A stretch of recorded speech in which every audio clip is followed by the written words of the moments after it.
Estamos aí. Tá aparecendo assim uma mensagem bem aqui onde está meu mouse ou não aparece? Só aparece para mim, então. Não, aparece. Então eu botei aqui pro cantinho já para sumir com ela. Muito bem. Essa é do próprio browser dizendo que se você quiser parar de compartilhar, você clica naquele botão. Tá bom. Então, tem várias coisas para falar. A gente está falando sobre... Hoje o assunto é queda livre e vetores. Ok? Estamos na semana 4, né, da licenciatura aqui.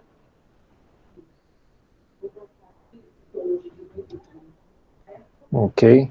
Muito bem. Hoje não é 2 de setembro, hoje é 9. Deixa eu consertar logo que fica ruim se no vídeo aparecer 2. É porque a gente aproveita o último slide e às vezes esquece. Não apareceu nada para mim de compartilhamento. Agora aqui apareceu, tá de boa. Ah, apareceu agora. Pronto, vamos lá. Oba. Conseguem ver o meu mouse na tela agora mexendo? Eu não. Não. Sim. Eu acho que aqui tá mais lento. Mas a gente vai falando aí, eu vou ter atenção quanto a isso. Muito bem. Então hoje, 9 de setembro, tá? O atendimento, eu cheguei um pouquinho atrasado, então se precisar repor isso aí, vocês me falam, a gente marca. A aula S3 já está no YouTube, recomendo que você reveja essa aula, tem resoluções de exercício, sempre é importante. Pergunta, assistiram o vídeo do mural? Eu coloquei um vídeo no mural há um tempo atrás. Vocês chegaram a assistir isso? Eu não, me passei.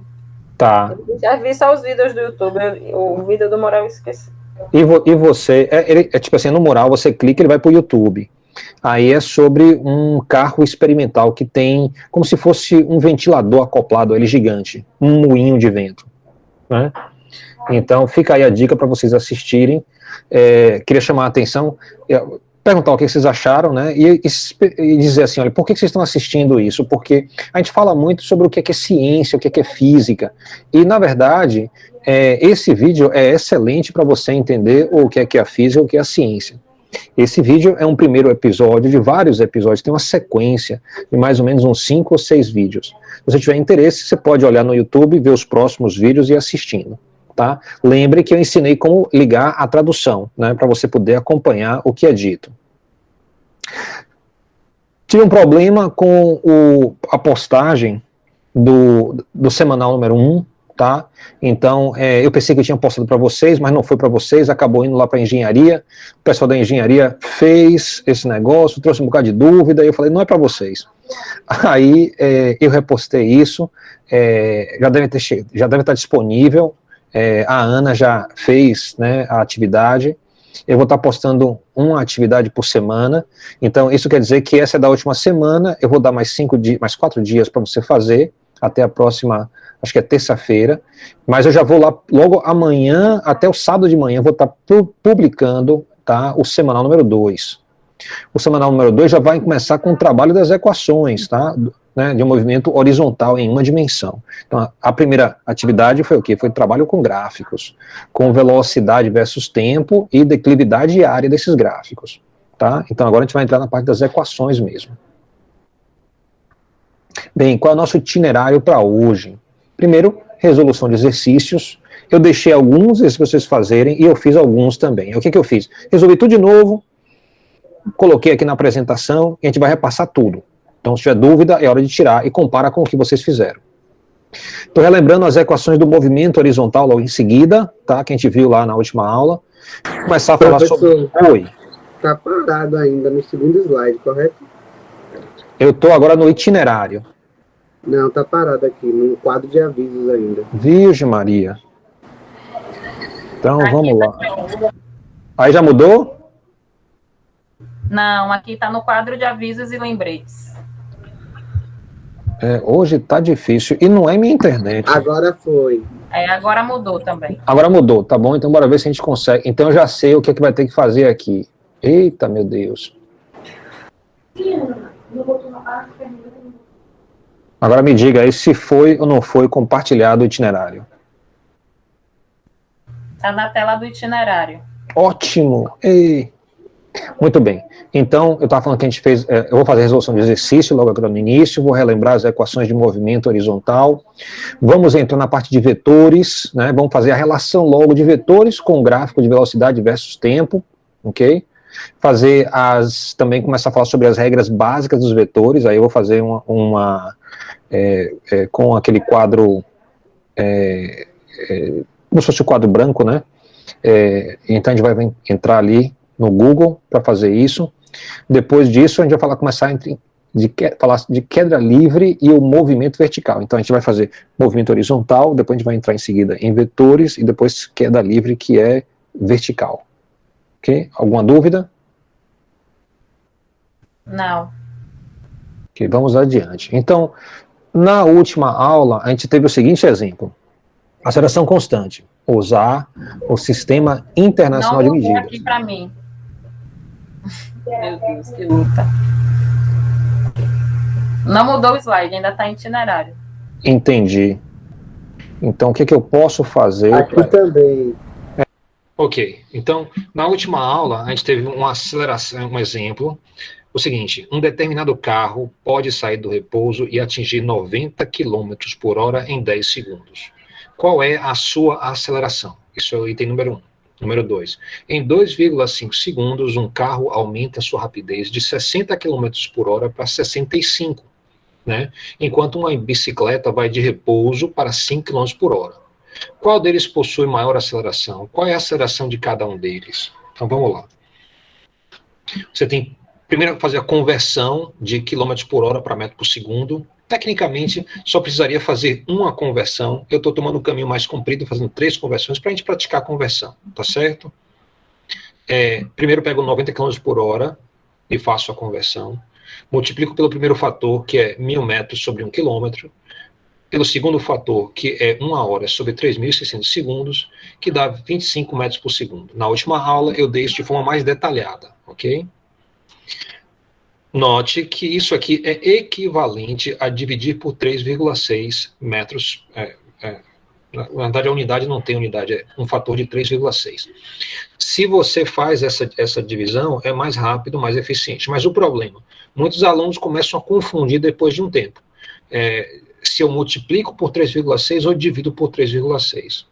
Você escrever assim por extenso evita você ter confusão. Note que em uma avaliação, quando você tem esse tipo de confusão, você não pode estar tirando dúvidas. Então, você deve estar sabendo fazer, né? Então, de forma extensa é melhor. Cálculo da aceleração média. Muito simples. A aceleração média é igual a diferença de velocidade sobre a diferença de tempo. Isso vai dar 25 metros por segundo, menos zero, e sobre 10 segundos sobre zero. Fazendo a conta aí, isso vai dar 2,5 metros por segundo ao quadrado. Quando a aceleração é constante, lembre o seguinte, A barrado é a mesma coisa que A. Então, quando você tem um enunciado desse tipo aqui, que fala sobre aceleração constante, ele pode falar sobre aceleração média, ou aceleração simplesmente, ou aceleração instantânea. Enquanto for um gráfico, né, de aceleração constante, tudo isso é a mesma coisa. Então, tanto faz você falar aceleração média, ou você falar aceleração constante, ou simplesmente aceleração, porque aceleração é constante, todos esses números são iguais. Muito bem, guardei a resposta ali. Vamos para o item B. Faço a conversão de 60 km por hora, né, multiplico pelo fator 1.000 metros sobre 1 quilômetro, 1 hora sobre 3.600, que é equivalente a dividir por 3,6, né, isso vai dar 16,67 metros por segundo. Se eu faço a conversão de 65, tá, isso vai dar 18,06 metros por segundo. Eu estou pronto, então, para fazer a conversão de 5 km por hora, né, que vai dar 1,39 metros por segundo. A aceleração, tá, do carro, então eu botei um Czinho do lado, é delta V sobre delta T, isso dá VF menos VI, dividido por TF menos TI, que vai ser aproximadamente 18,06 menos 16,67, dividido por 2,5 segundos, que vai dar 0,556 metros por segundo ao quadrado. E note que eu estou fazendo agora com mais detalhe, né, do que inclusive a gente fez na aula aqui. A aceleração da bicicleta, né, você vai ter VF menos VI, então eu vou ter 1,39 metros por segundo menos zero. Vai dar 2,5 segundos, né? Divide por 2,5 segundos, vai dar 0,556 metros por segundo ao quadrado. Ou seja, as duas acelerações são exatamente idênticas. Ok? O meu deu um número diferente porque eu considerei 1,38. Tá, mas se você for ver, fizer na calculadora de novo, você provavelmente vai ver que quando você arredonda, ele arredonda para 1,39. Né? Mas isso é perto o suficiente para a gente perceber que a intenção do autor aqui é fazer duas acelerações idênticas. Mostrar que tanto o carro como a bicicleta podem ter uma aceleração significativa. Tá bom, tô corrigindo aqui. Tá. Então, C, qual a distância percorrida por cada um deles? Então, eu peguei agora e adicionei um C aí. Então, por que eu fiz isso? Porque eu quero usar a equação de Torricelli. 2 vezes A delta X igual a V ao quadrado menos V0 ao quadrado. Se você isola o delta X do carro vai ser igual a V final ao quadrado menos V inicial ao quadrado dividido por 2A. Substituindo os valores, eu vou ter o seguinte, que o carro andou 43,4 metros. Já quando eu pego a bicicleta, ó, V ao quadrado menos V0 sobre 2A, e você substitui e faz a conta, você tem 1,74 metros. Então perceba aí a diferença, né, da situação do carro e a situação da bicicleta. Por quê? Porque a mudança de velocidade ocorreu a velocidades diferentes. Então, a bicicleta trocou de velocidade entre 0 e 5. Né, entre 0 e 5 km por hora. Já o carro trocou de velocidade de 60 km por hora para 65. Né? Então, claro que ele já está em uma velocidade maior, se ele troca, faz aceleração, claro que ele vai percorrer uma distância também muito maior. Alguma pergunta aí sobre esse exercício? Ok, vamos lá. O outro exemplo, o gráfico mostra a velocidade de uma motocicleta de um policial em função do tempo. Calcule a aceleração instantânea para t igual a 3 segundos, para t igual a 7 e t igual a 11 segundos. Então, aquele exercício que eu fiz no início, eu vou fazer de novo agora, mas com um gráfico de aceleração constante. Então, o que acontece aqui? Esse gráfico aqui da esquerda, ele tem retas, né? Ele tem retas, 3 retas diferentes, ou seja, ele tem aceleração constante por partes. Então, globalmente, a aceleração muda, mas para cada parte, a aceleração é constante. Ok? Então, note aí que eu faço a pergunta, trata-se de um gráfico de velocidade por tempo? Sim. Então, eu tenho que sempre me localizar. Quando eu vejo um gráfico, eu tenho que ver, esse é velocidade por tempo, então a gente está estudando velocidade por tempo. Então, confira que de fato é. Se for posição por tempo, ou for aceleração por tempo, você tem condição também de resolver questões nesses gráficos, né? Mas a gente não está enfatizando isso agora. Outra pergunta, a aceleração é constante por trecho? Então, sim. Então, a aceleração constante? Não. Para o gráfico todo não é, mas por partes é. Isso quer dizer que eu posso utilizar meu conhecimento para cada um dos trechos isolados. Então, a gente tem 2 respostas positivas aí. Tá? Então, eu botei agora a reta tangente em t igual a 3. Então, pediu t igual a 3. T igual a 3, esse pontinho aqui, eu passei a reta tangente aqui, ó. A reta tangente ficou totalmente horizontal. Ela mostra a declividade em torno, né, do gráfico, em torno de t igual a 3, mostra. Ela é paralela ali.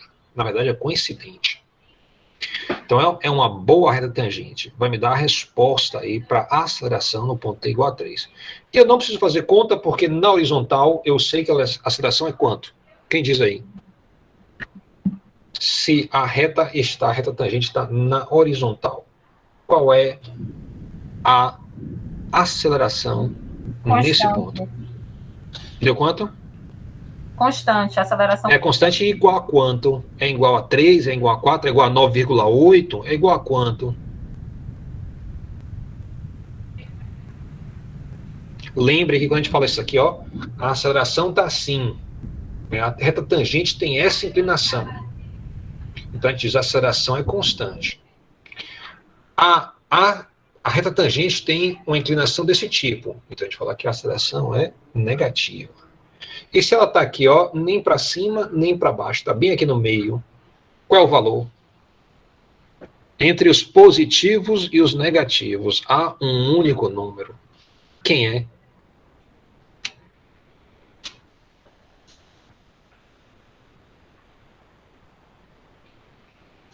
Gente, qual é o número que está entre os números positivos e os números negativos? Quem é que está ali? Bem na origem. Zero. É o zero. Então a gente está dizendo o seguinte, ó, a declividade nesse primeiro trecho aqui, ó, é nula. Se você fizer ΔV sobre ΔT, o que vai acontecer? Você vai escolher um ponto aqui, aí vai olhar a velocidade. Quanto é que deu? 20. Você vai escolher outro ponto lá de cá. A velocidade deu quanto? 20. Quando você fizer a conta, vai ficar 20 menos 20, que vai dar zero. O tempo vai ficar assim, ó. O tempo aqui é 14 e o tempo daqui é 0. Então vai ficar 14 menos 0. Mas isso pouco importa, porque 0 dividido por 14 vai dar 0 do mesmo jeito. Então, ó, a aceleração para t igual a 3 vai dar 0. Vamos fazer agora o outro ponto. Que ponto eu vou fazer? Ó? Aqui ele pede t igual a 7 segundos. Então, olha o mouse. Eu vou deslocar a reta tangente agora para essa região. Eu quero que ela espelhe a declividade nessa região. Então, ó, passei ela para cá. Acompanhou? Vou escolher 2 pontos. Tá? Então, aqui, ó, vou pegar um nesse ponto aqui, outro aqui. Então, tenho a aceleração em 7, vai ser ΔV sobre ΔT, V final menos V inicial, sobre T final menos T inicial. E vou pegar aqui, ó, 50, porque nesse ponto aqui, ó, 50 bem aqui. E nesse ponto de cá, 50 bem aqui. 50 não, 0, né? Aqui em cima é 50, aqui embaixo é 0. Então, fica 50 menos 0. E os tempos, como é que fica? Desse aqui, ó, na vertical, vai dar 10 segundos. E aqui ele corta o eixo dos tempos em t igual a 2, bem pertinho do 2. Então fica 50 menos 0, 10 menos 2. Se você fizer a conta, vai dar 50 dividido por 8, que vai dar 6,25 metros por segundo ao quadrado. Essa é a melhor resposta, porque a gente pegou os 2 pontos bem afastados. Ok. Vou agora, então, para t igual a 11. t igual a 11 está bem aqui, ó. Ó o mouse. Eu vou movimentar a reta tangente, ó. Ela vem para cá. Você viu que ela deu tipo uma cambalhota? Ela antes estava subindo, então o valor era positivo. Ela agora tem uma inclinação descendo. Nossa expectativa é o quê? Positivo ou negativo? Negativo. Negativo. Então vamos fazer a conta aí. A aceleração para t igual a 11, eu vou fazer o seguinte, tá? A velocidade final, eu peguei um ponto aqui, ó, bem no eixo. Eu vou olhar do lado de cá da esquerda, vai dar 0. Peguei outro ponto lá em cima, ó, 50. Então fica 0 menos 50, que vai dar um número negativo, vai ficar menos 50, dividido por, bem aqui eu estou cortando entre o 12 e o 14, quase que exatamente, então 13, tá? E esse ponto aqui, se você olhar, ele não está nem no 8, nem no 9, você poderia dizer aí 8,2, 8,4, né? Todos esses números vão ser bons. Eu escolhi 8,2, então meu valor deu menos 10,4 metros por segundo ao quadrado. Eu acho que eu poderia ter escolhido 8,5, também seria uma boa resposta.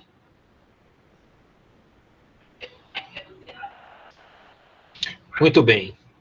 Então, qual foi o item B agora? A gente passa para o próximo. Qual foi o deslocamento do policial nos 5 segundos iniciais? E nos 9 segundos iniciais? E nos 13 segundos iniciais? Vamos ver como é que fica isso. A gente passa agora para o conceito de área, tá? Eu quero a área abaixo do gráfico, vai me dar o deslocamento no gráfico de velocidade por tempo.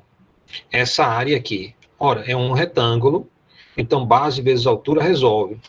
Mas a gente vem trabalhando essa equação aqui também, que é outra forma de obter a área. Simplesmente diz, se a aceleração é constante, vale V mais V0 sobre 2, ou seja, a média das velocidades, vezes o ΔT. Para esse exercício, dá até mais trabalho, mas só para a gente lembrar essa equação.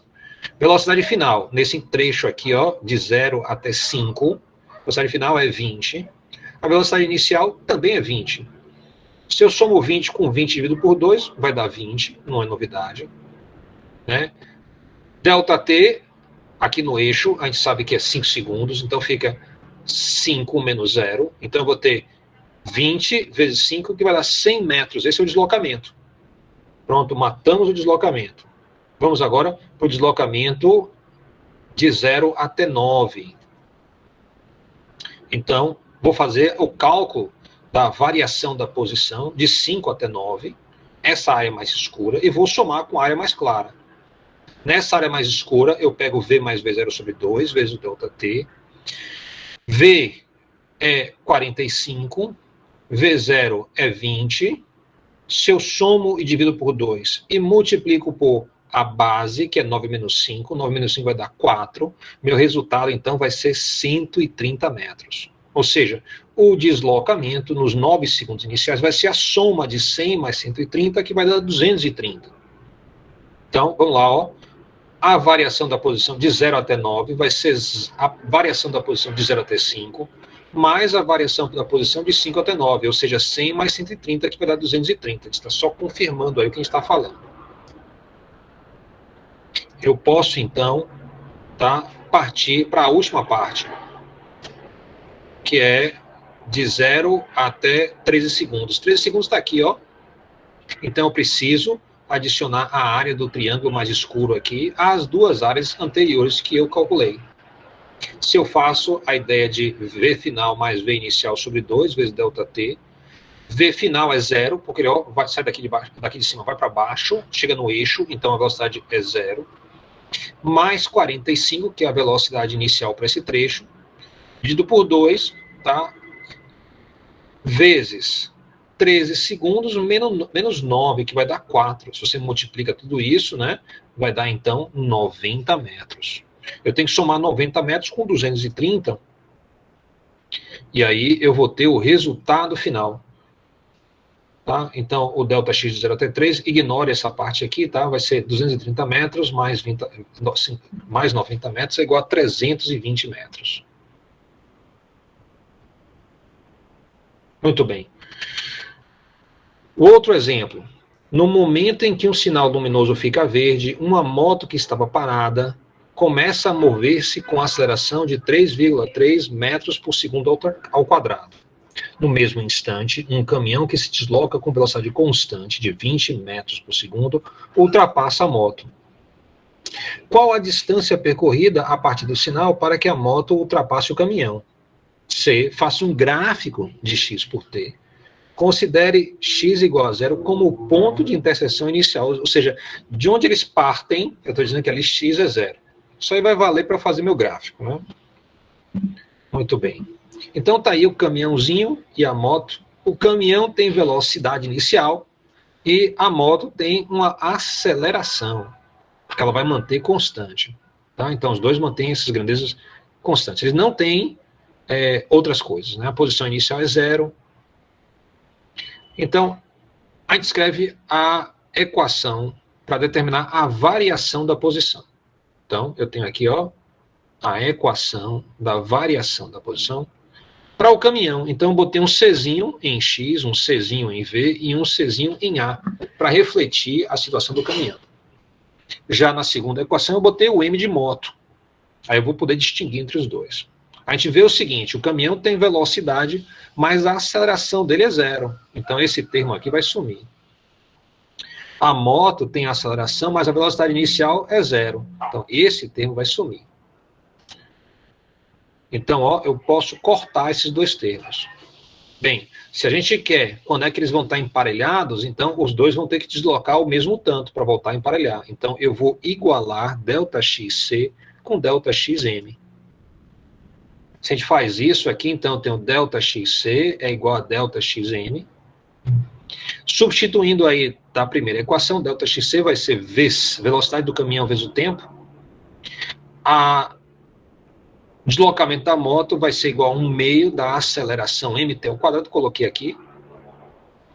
Sim, já está aparecendo. Bem. Ótimo. Então, se eu isolar o tempo aqui nessa equação, eu vou ter 2 vezes VC, porque o 2 passa multiplicando, a aceleração passa dividindo, então eu tenho aqui, e aí eu faço a conta, vai dar 12,12 segundos, ou seja, os dois estavam juntos, o caminhão estava com velocidade muito grande, e a moto abriu o gás, acelerou.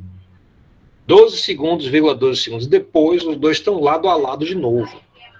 Note que lado a lado aí o caminhão é grande e a moto é pequena, você imagina que é o seguinte, que os dois estão alinhados com a parte da frente, os dois, como está aí na foto, na imagem, e daqui a 12,12 segundos eles voltam a se alinhar, tá? Eu não estou levando aqui em consideração a possibilidade da moto se alinhar com o fundo do caminhão. Se eu tento calcular a variação da posição, aí eu posso usar tanto a variação da posição do caminhão como a da motocicleta. A mais simples é do caminhão. Então, eu sei que 12,12 segundos depois, vezes a velocidade do caminhão, que era 20, vai dar então 20 vezes 12,12. Note que o S corta e fica M de metro. Então, isso vai dar 242 metros. Então, eu teria que ter usado uma dessas, né? Qualquer uma das duas, aí você escolhe a mais fácil. Eu usei a normal. Uma tem o teu quadrado, a outra não tem. Então, eu geralmente prefiro a que não tem. Mas você pode usar qualquer uma das duas. Até o seguinte, no início, eu às vezes recomendo, faça as duas, para você se convencer que dá o mesmo valor. Porque esse é o ponto central dessa questão. Você se convencer que dá o mesmo valor mesmo. Muito bem. Aí ele pede, faça um gráfico. Então tá aí o meu gráfico. Eu peguei um aplicativo aí de fazer gráfico, tipo GeoGebra. Já usaram GeoGebra? Já perguntei isso antes. Já usaram? Eu vou aumentar o gráfico aqui. Já usou. Ótimo. Então eu fiz esse gráfico. Aqui nesse eixo eu botei o tempo, nesse eixo eu botei a velocidade. Velocidade não era a posição, né? É a posição. Bem, então posição, os dois estão juntos aqui, depois estão juntos aqui. Mais ou menos, deu justamente certinho aqui, 12,12 segundos mais ou menos.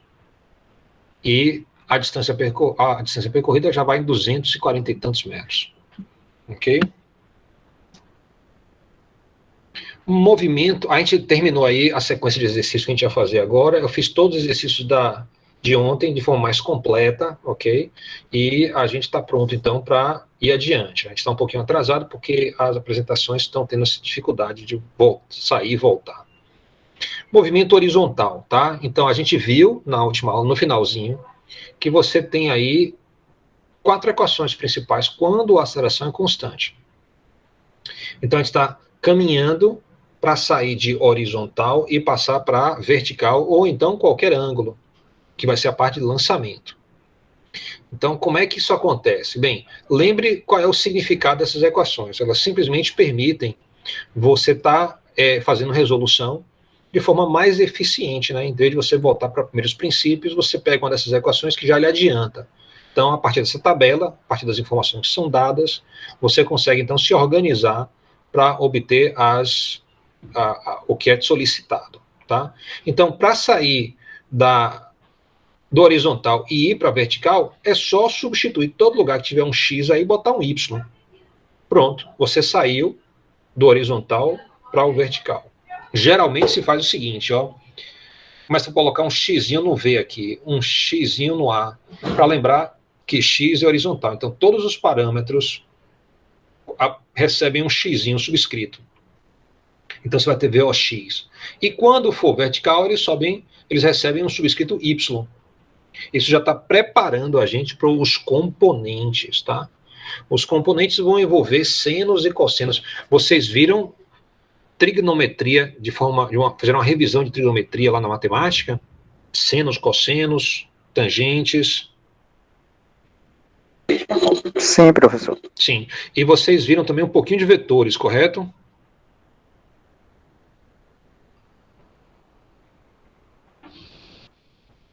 Sim, vetores. Pelo menos eu vi vetores. Isso, ok. Então, muito bem. Vetores, então, associando vetores ao gráfico de velocidade por tempo. A gente usa vetores de forma um pouquinho diferente aqui na física, né?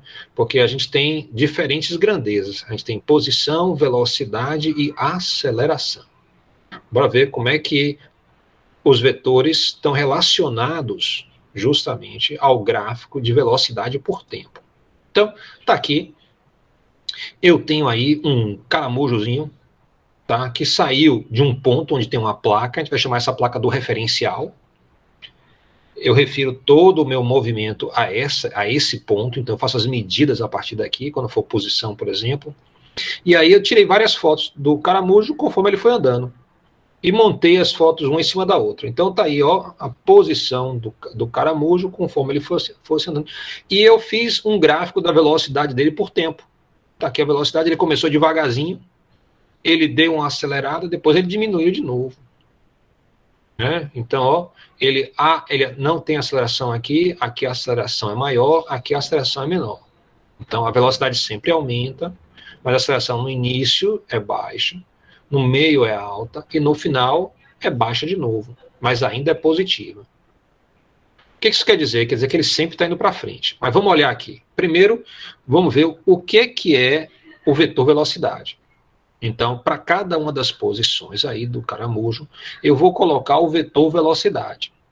De onde é que ele vem? Ele vem do gráfico. Então, olha o que eu estou fazendo aqui, ó.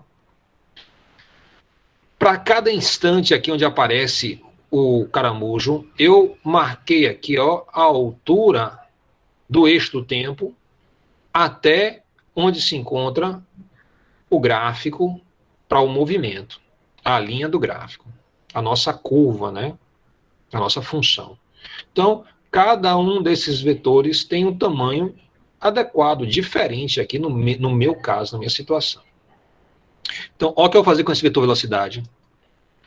Vou colocar ele aonde está o caramujo naquele instante. Então, dá para ver o seguinte, ó. Ele começou com velocidade pequena, a velocidade foi aumentando, mas ela aumentou muito mais nessa região. Depois ela passou a aumentar menos. Eu estou traduzindo a informação do gráfico para os vetores onde se encontra o caramujo. Muito bem, vamos agora falar sobre o vetor posição. Lembre que no gráfico de velocidade por tempo, a posição corresponde à área. Então, eu vou fazer o seguinte, ó.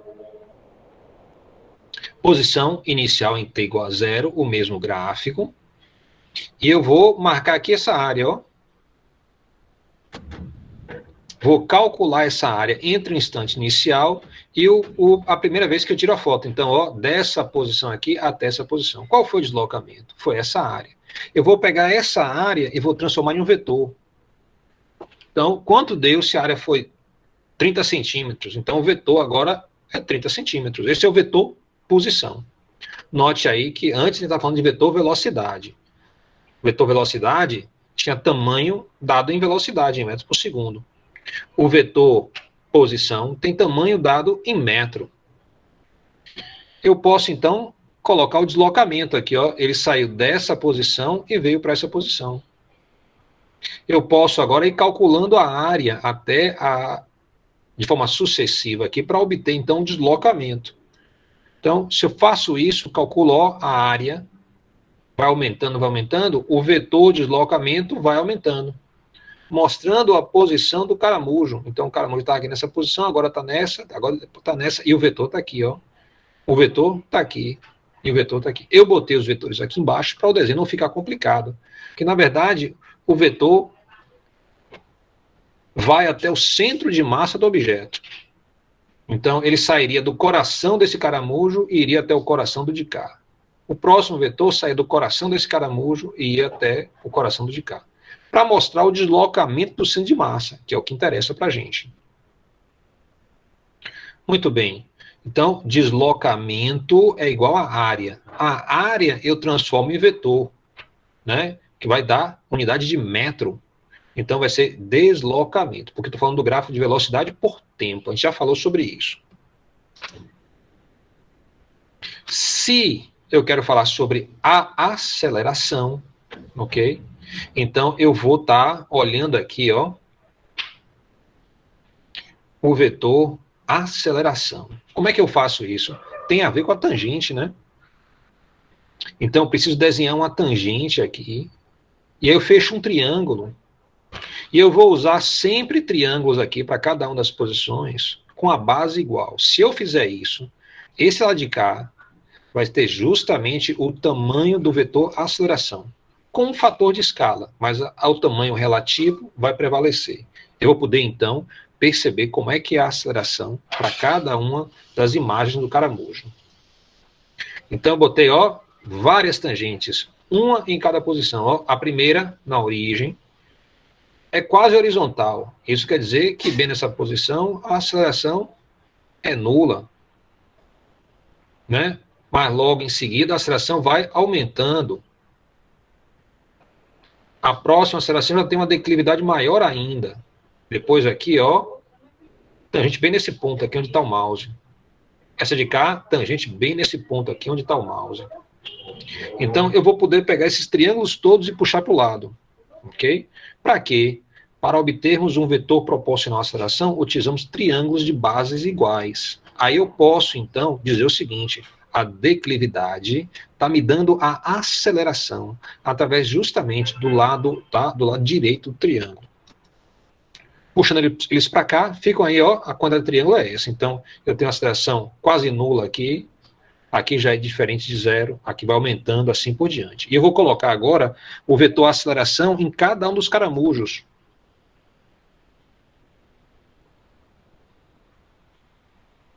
Então, não aparece vetor aceleração no primeiro, porque a aceleração lá é zero. A partir daí, ó, eu tenho uma aceleração que vai aumentando, ok? Muito bem. Então, eu agora vou juntar todos esses vetores, para a gente ver, então, como é que isso funciona junto. Tá? Então, aí, note que eu usei cores diferentes para representar grandezas diferentes. Em verde, eu tenho os deslocamentos, né? O vetor posição. O vetor posição é esse verde. Depois, em azul, eu tenho o vetor velocidade. E, por último, em vermelho, eu tenho o vetor aceleração. Quem estuda dinâmica, as leis de Newton, aprende a pensar isso de forma contrária, né? Ele pensa assim: eu aplico uma força, a força causa uma aceleração. Então, primeiro eu tenho a aceleração. A aceleração causa uma variação da velocidade. Então, a velocidade vai mudando porque eu tenho uma aceleração. E porque eu tenho variação, eu tenho a velocidade, né? Vai haver uma variação da posição. A posição vai aumentando aí, nesse caso, com o tempo. Então, a gente acabou de fazer a relação entre o gráfico de velocidade por tempo e a situação mesmo onde aparecem vetores devido ao movimento. Né? Uma situação física mesmo. O deslocamento de um caramujo. Muito bem, então eu tenho o seguinte aí. Vamos pensar aí em termos do gráfico velocidade por tempo. A gente já falou que dá para eu ver a área e calcular a posição. Dá para eu ler o gráfico e ter a velocidade. Dá para eu calcular a declividade e ter a aceleração. Na primeira parte do curso, a gente estudou isso como sendo escalar. Então, eu tinha posição era um x, velocidade é um vx, então nós temos o subscrito x aí. Isso quer dizer horizontal. A aceleração é ax. E a gente vai passar agora para uma descrição vetorial. Então, essa mesma descrição aqui, em termos de vetores, como é que muda? Fica assim. Na física, pasmem, a gente adotou o vetor posição como sendo o vetor R. Aí você vai perguntar por quê? Eu não sei dizer você. Aí você fala, não, a R é raio. É raio de circunferência. Não, a gente quando fala de raio de circunferência, a gente usa o R maiúsculo. Aí é o raio da circunferência. A gente usa o R minúsculo, geralmente, para a posição. Ah, mas a gente já viu na matemática R minúsculo para circunferência, para área, para... É verdade. Então, no fundo, é uma convenção. Não mais do que isso. A velocidade já tem como esperado, o símbolo do vetor é o vetor v, e a aceleração é o próprio a. Vamos olhar aqui à direita para cada um desses e ver como é que vai ficar a informação da agora em diante. Então, se eu falo a posição do caramujo é 3, então, na descrição escalar, eu escrevo x é igual a 3. Se eu falo, olha, ele está indo para a direita e se encontra na posição 3, então eu vou ter que a posição R vai ser o x, que é o 3, multiplicado agora por um símbolo que tem um i com um chapéu. Agora me digam aí, vocês já estudaram esse símbolo i com um chapéu? Vocês sabem o que é o versor lá da matemática? Quem lembra aí? Um pouquinho. É o quê? Um pouquinho já vi. O que é esse versor i? Ele é um vetor também. Sim, é verdade. E o que é especial sobre ele? Tem duas coisas especiais sobre ele. Ele está orientado na direção do eixo X e o tamanho dele é igual a 1. Ah, isso é o versor. Isso É o mesmo. versor. Mas aí é demais, né? Tem tempinho. É verdade. A gente vai revisando essas coisas. Isso, me lembrei, agora lembrei. Tá? Então, é isso aí. A gente está dizendo, olha... Aí é geometria analítica. É verdade. É verdade. Na física é nossa linguagem natural. Agora a gente vai usar quanto dos vetores aí? A gente vai usar somente a soma de dois vetores e a multiplicação por um escalar. Isso é suficiente para a gente. Ok? O vetor velocidade vai ser simplesmente o que você tinha de Vx. Vx era 10 metros por segundo. Aí você vai botar, vira um vetor, se você dizer símbolo vetor, vai ser igual a Vx, que é 10, vezes esse versor I. Esse versor I só diz assim, rapaz, eixo, direção do eixo X, sentido positivo. Só fala isso. Não tem muito mistério, não. E a aceleração, que era AX, vai passar a ser um vetor A, que vai ser igual a AX vezes esse versorzinho aqui, I. Mesma coisa. A aceleração é que em direção e sentido, na direção do eixo X, sentido positivo. Então, bem, aí a gente acabou de fazer a ponte completa entre o que a gente estava estudando, que era o gráfico de velocidade por tempo, a velocidade escalar, que podia ser velocidade média ou instantânea, e agora a gente está falando, olha, existe também o vetor velocidade. Você pode perguntar, tem o vetor velocidade média? Tem sim. Tem o vetor velocidade instantânea? Tem sim. E como é que eu faço para descobrir eles? É fácil.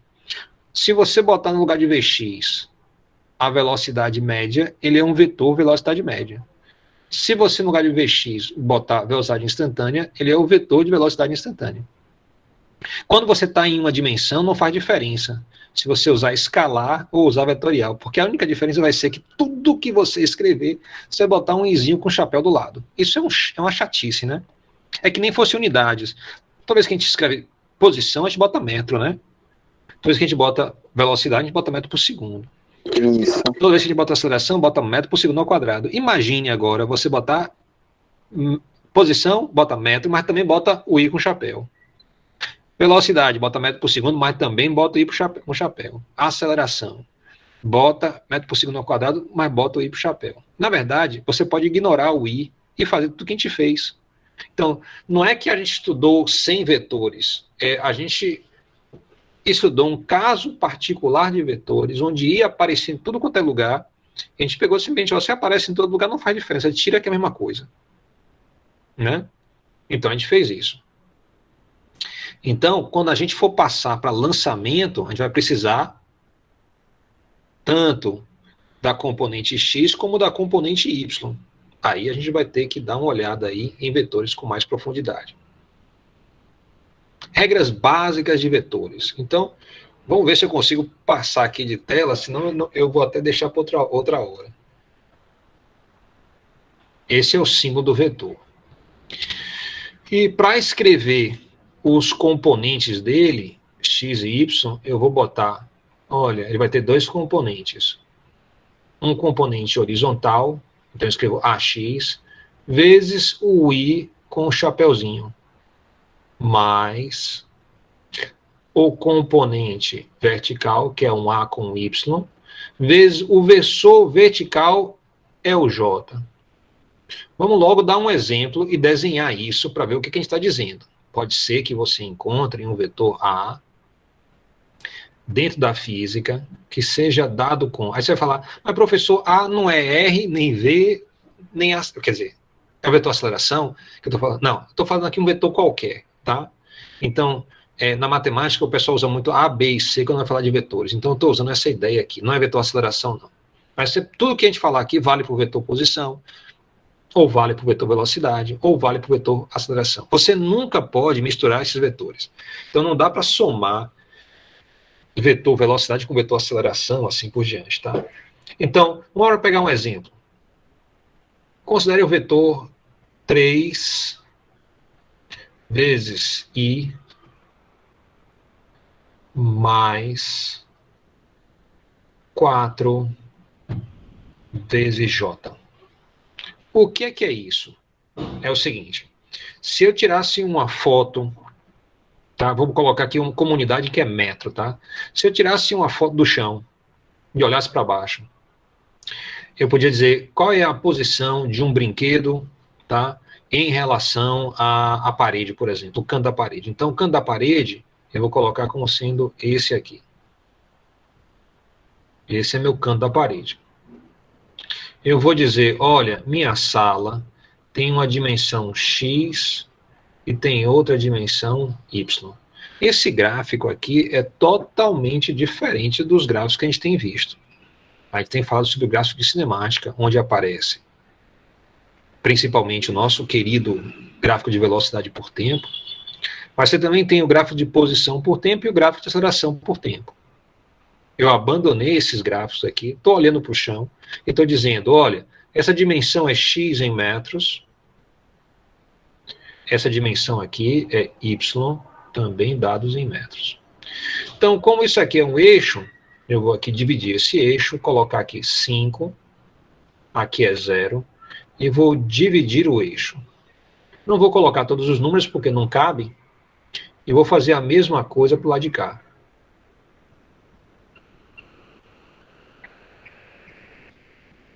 Quando eu pergunto, cadê o vetor A? O vetor A sai da origem, eu vou marcar aqui a origem, e ele vai até o ponto definido por x igual a 3 e y igual a 4. Então, eu vou contar aqui, ó, 1, 2, 3, vou passar uma linhazinha aqui, e aqui subindo 1, 2, 3, 4, uma linha vertical.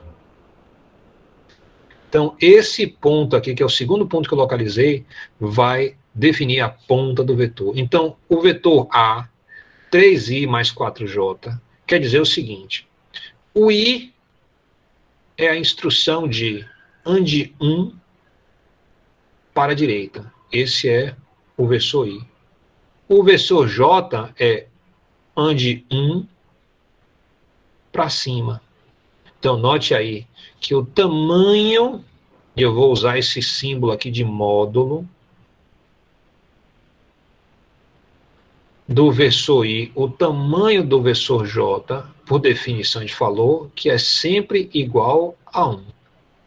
Então, o versor I quer dizer ande 1 para a direita, o versor J, 1 para cima. Então, quando você vem aqui, ó, você lê assim, o vetor A está dizendo 3 vezes I, ou seja, ande 3 para a direita. Mas, quer dizer, logo em seguida, ande 4, J é para cima. Então, 4 para cima. Então, se eu andar 3 para a direita, 1, 2, 3, e depois eu subir 4, 1, 2, 3, 4, eu vou estar aqui nessa posição. Isso marca o início e o final do meu vetor. Os vetores são linhas retas, mas desenhar linha reta aqui com esse sistema aqui é a coisa mais irada. Então, botei uma linha reta aí aproximada, tá?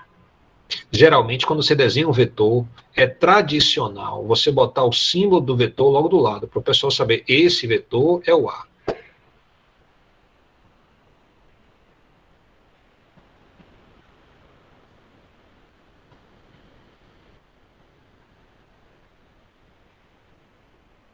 Eu sinto saudade do quadro negro, sabe? Porque lá a gente apaga, ou do quadro branco, na verdade, que você apaga com a maior facilidade tudo. Passa até a mão e some. Aqui não, tem que pegar a bolotinha. Muito bem. Então tá aí o vetor A, tá? O vetor A tem duas coisas. Ele tem três coisas. Tem modo, direção e sentido. Mas assim, trocando em miúdos, o tamanho do vetor e o ângulo que ele faz com o eixo X são suficientes para a maior parte das aplicações.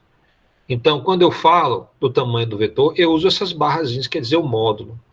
Então, eu vou usar as barrazinhas aqui para dizer, eu quero o tamanho do vetor A. O tamanho do vetor A sempre vai ser dado por, eu pego a componente primeira, AX, e elevo ao quadrado, mais a componente segunda, e elevo ao quadrado. E eu tiro a raiz disso. Se você reconhecer isso como Pitágoras, você está certo. É justamente Pitágoras. Então, o tamanho do vetor A, se alguém perguntar, é fácil de obter. Eu vou colocar aqui a conta, vai ficar assim, ó, 3 ao quadrado mais 4 ao quadrado, e eu preciso tirar a raiz. Isso vai me dar justamente 5. E aí, se for um vetor de posição, é metro. Se for um vetor de velocidade, é metro por segundo. Se for um vetor de aceleração, é metro por segundo ao quadrado. Então, eu vou colocar aqui simplesmente, ó, unidade, porque eu não sei de qual se trata. É simplesmente um vetor A genérico qualquer. E o ângulo que ele forma aqui, que vai ser o θ, a gente vai dizer o seguinte, ó, a tangente de θ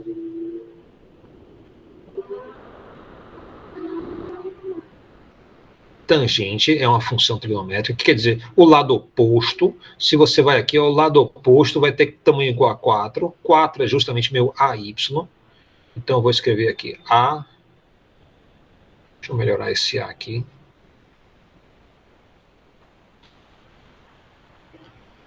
então fica AY dividido por AX. Então isso permite eu obter a tangente. Se você fizer a conta aí, você vai ter o seguinte,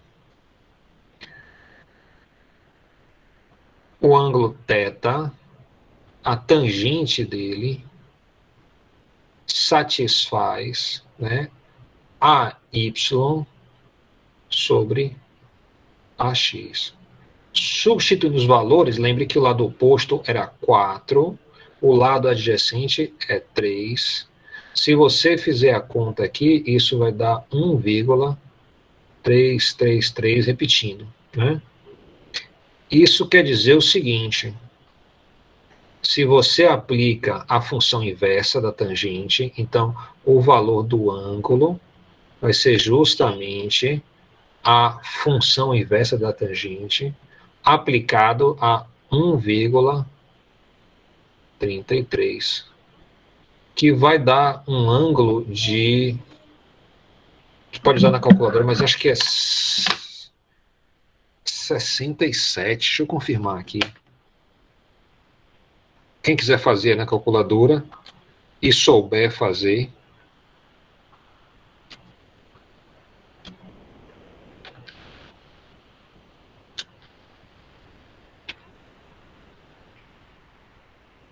aqui eu tenho 53 graus, então 53,1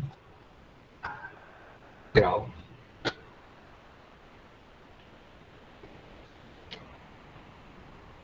Isso. Pergunta aí?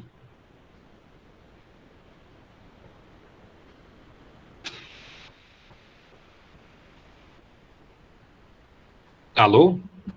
Oi, Oi. Pergunta? tá tranquilo aí. Tá. Então, só lembrando aí, se eu quiser os componentes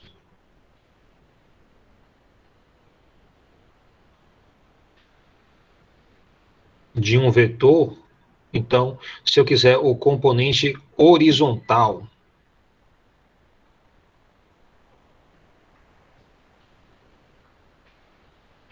Isso simplesmente é o meu AX, que vai ser o tamanho de A multiplicado pelo cosseno do ângulo aí. E você pode depois fazer isso na calculadora. Botar o tamanho de A é 5, vezes cosseno de 53,1, deve retornar a você o valor de AX. O valor de AX, lembre, é 3. E o componente vertical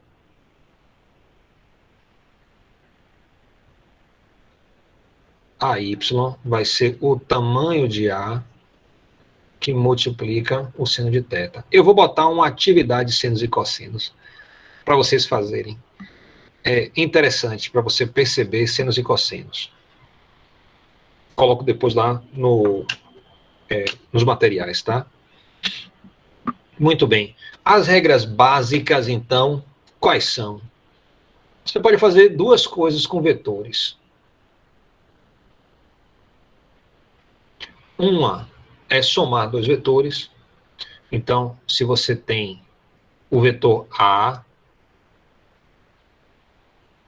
mais o vetor B vai ser igual ao vetor C. Isso aqui, então, é a propriedade de soma de vetores. E você também tem o seguinte, você pode multiplicar um vetor por um número. Então, eu vou colocar aqui um N que multiplica o vetor A. Pode ser, por exemplo, um novo vetor que eu vou chamar de D. Então, essa aqui é a multiplicação por um escalar. O que quer dizer o escalar? O escalar quer dizer um número.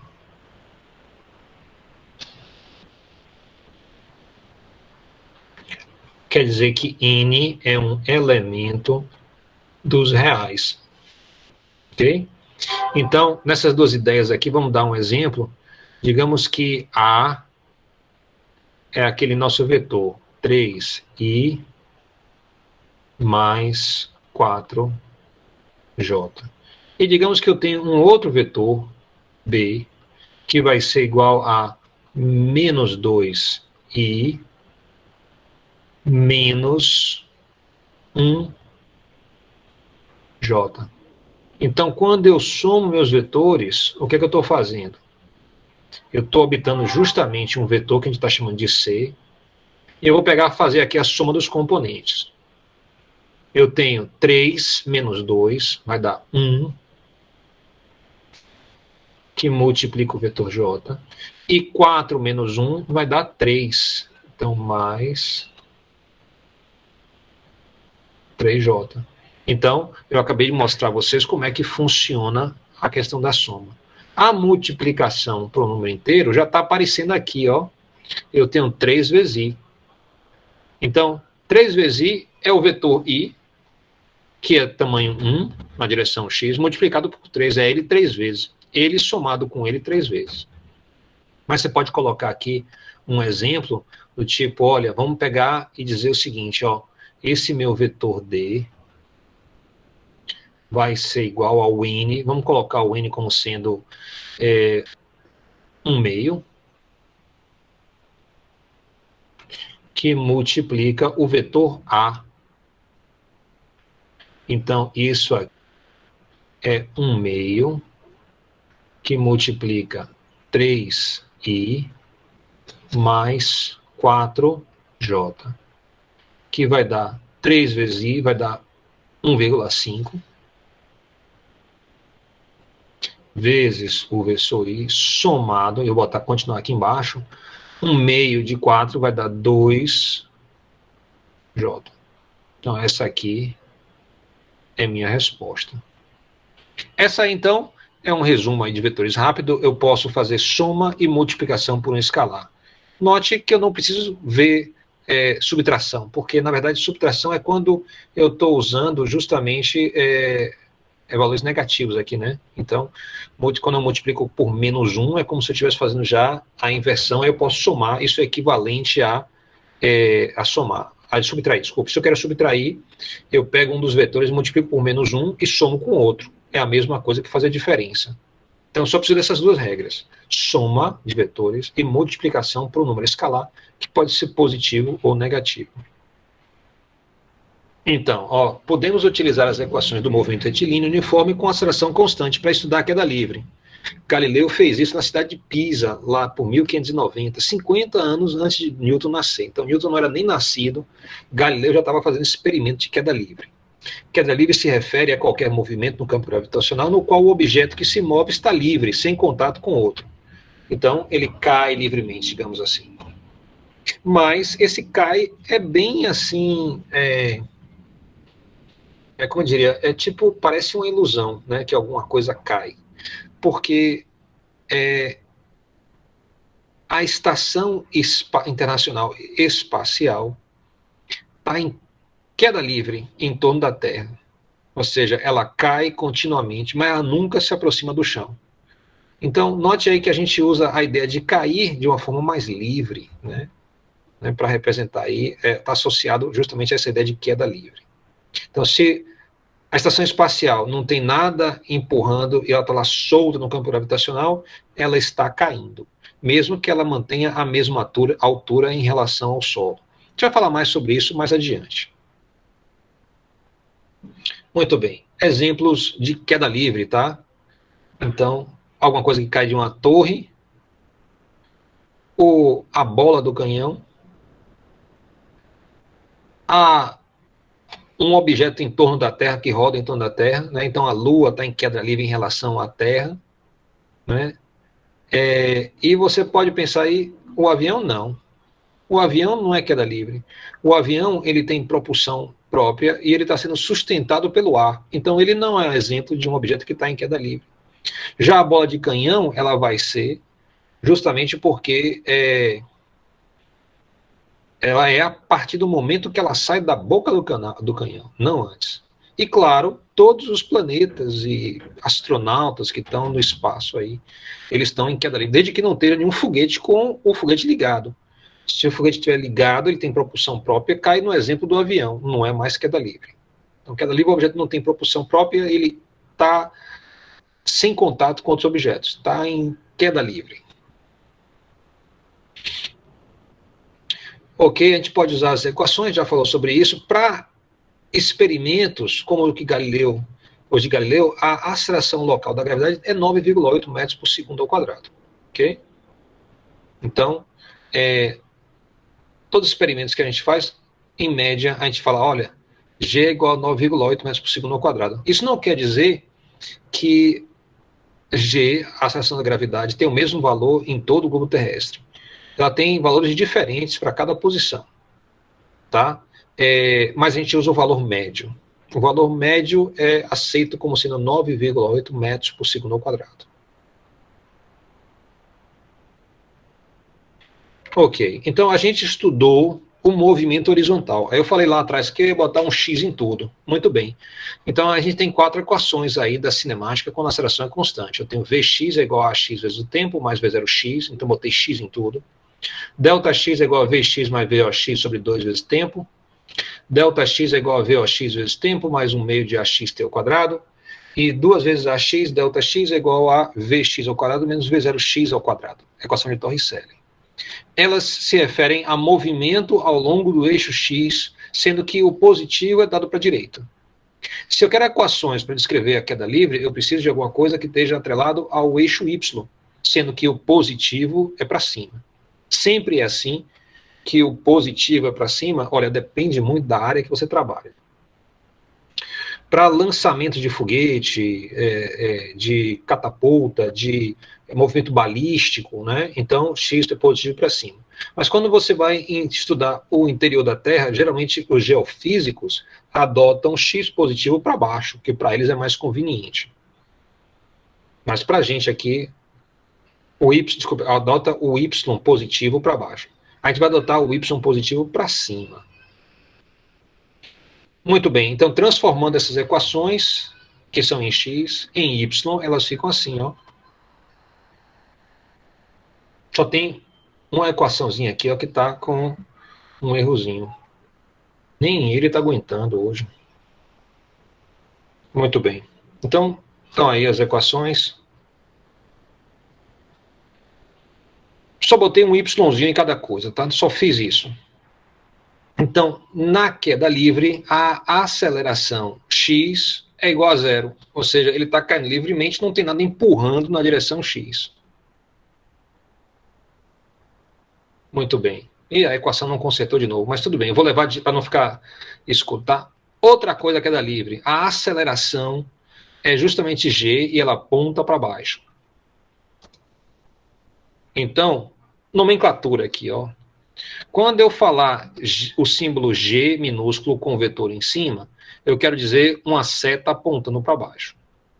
Se eu botar duas barras de um lado e de outro, vai ser, isso dá 9,8 metros por segundo ao quadrado. Ou seja, eu estou falando do tamanho do vetor. Então, esse vetor tem sempre o mesmo tamanho, aponta para baixo, e o módulo dele é 9,8 metros por segundo ao quadrado. De vez em quando, tá? Você vai ver em muitos lugares botar simplesmente um G sem decoração nenhuma. Isso quer dizer a mesma coisa que o módulo do vetor gravidade. Então, o pessoal às vezes cansa de ficar colocando setinha em cima e duas barrinhas, então simplesmente escreve G, que quer dizer a mesma coisa. Quando a gente fala do componente, tá, vertical do vetor, então eu vou ter o seguinte, ó, um G com Yzinho. Quando eu falo assim, G com Yzinho, isso quer dizer menos 9,8 metros por segundo ao quadrado. Que é a mesma coisa que pegar o G minúsculo e botar um negativo na frente. Então fica menos 9,8 metros por segundo ao quadrado. Eu estou falando tudo isso para você começar a organizar em sua cabeça essas diferentes notações. Porque de vez em quando isso vai atrapalhar. Lembre que quando eu falo de módulo, o módulo sempre é positivo. Quando eu falo de componente, o componente pode ser positivo ou negativo. No caso da aceleração, é sempre negativo. Ok. Então, estão aí as minhas equações, né? Substituir. Onde tinha A, eu botei menos G. Então, modificou cada uma das equações. Ó, apareceu menos G aqui. Apareceu um menos G aqui.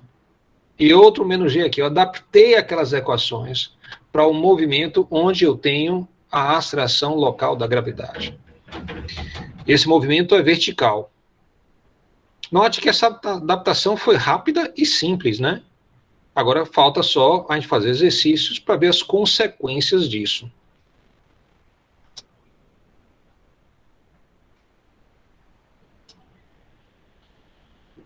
Então a gente tem aí, ó, uma moeda em queda livre. Uma moeda de €1 é largada da Torre de Pisa. Ela parte do repouso e se move em queda livre. Calcule sua posição e sua velocidade nos instantes 1 segundo, 2 segundos e 3 segundos. Tente fazer. Vou dar aí uns minutos para você fazer. Eu vou aproveitar e vou anotar aqui os presentes, tá certo?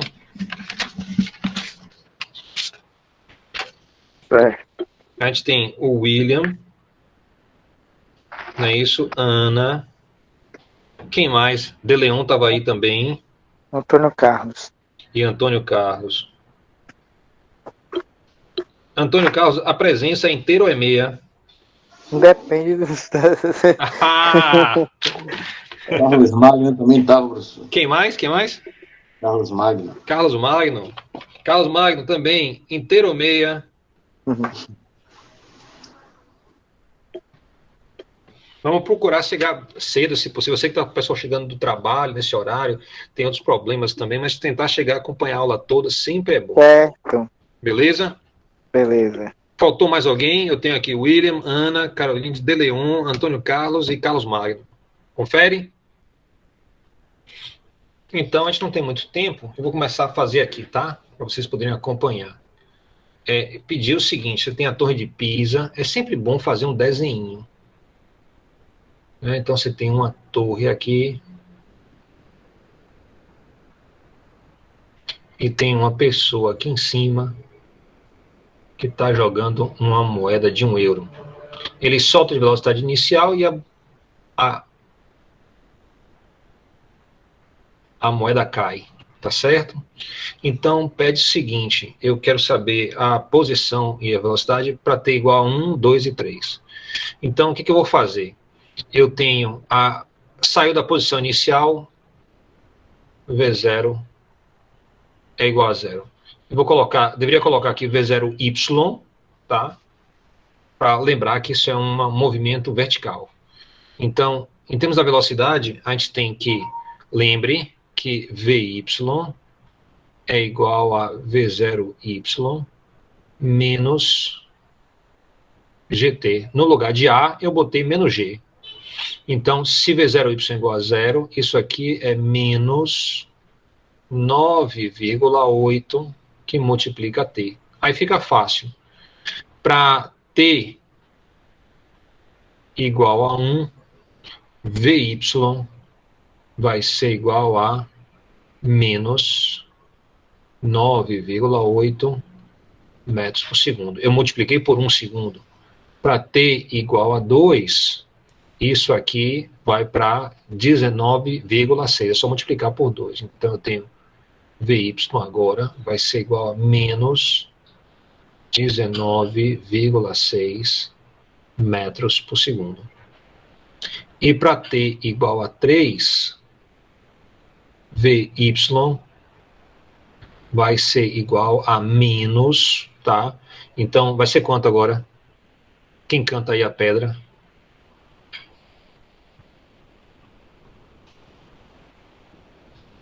R$ 29,4 metros por segundo. Ok? Então, aí você vê que a velocidade vai aumentar 10 metros por segundo a cada segundo. Claro, a gente não está levando em conta aqui a resistência do ar. A gente está ignorando isso. Ok? Às vezes a gente pode fazer isso. Então, quando a gente vai para a questão da posição, a gente vai ter o seguinte, ó. A nossa equação fica assim. Y é igual a uma posição inicial mais V0y vezes T menos 1 meio de GT ao quadrado. Lembre aí que eu tenho a minha torrezinha aqui está o chão, aqui está a pessoa aqui em cima, e ele está soltando a pedra.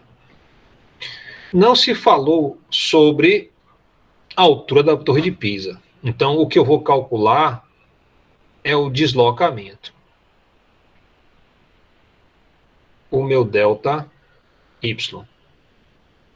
Então, nesse caso, se o y0 passa para a esquerda, isso fica delta y vai ser igual a o V0y t menos 1 meio de GT ao quadrado.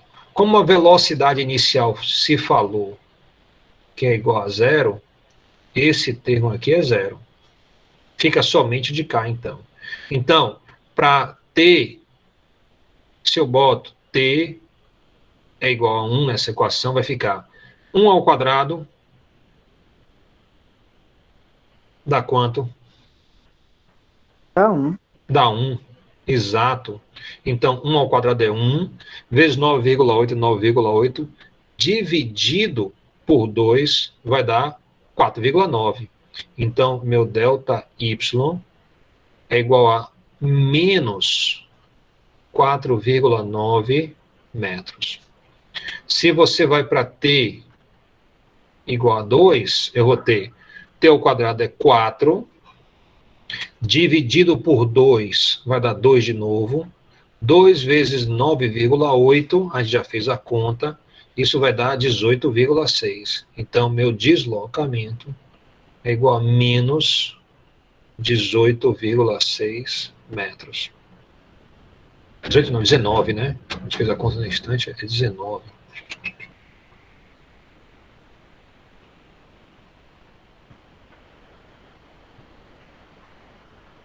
E quando t é igual a 3, meu delta y vai ser 3 ao quadrado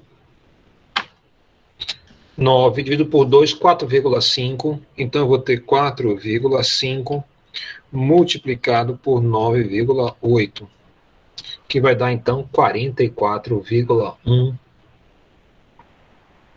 metros. Então, você vê que na velocidade diminui 10 metros por segundo a cada segundo, fica mais negativo. E aqui não, é bem diferente. O valor não é constante de um segundo para outro. Então, é isso que a gente fala, que o movimento é uniformemente variado. Ok? Alguma pergunta, galera? Não.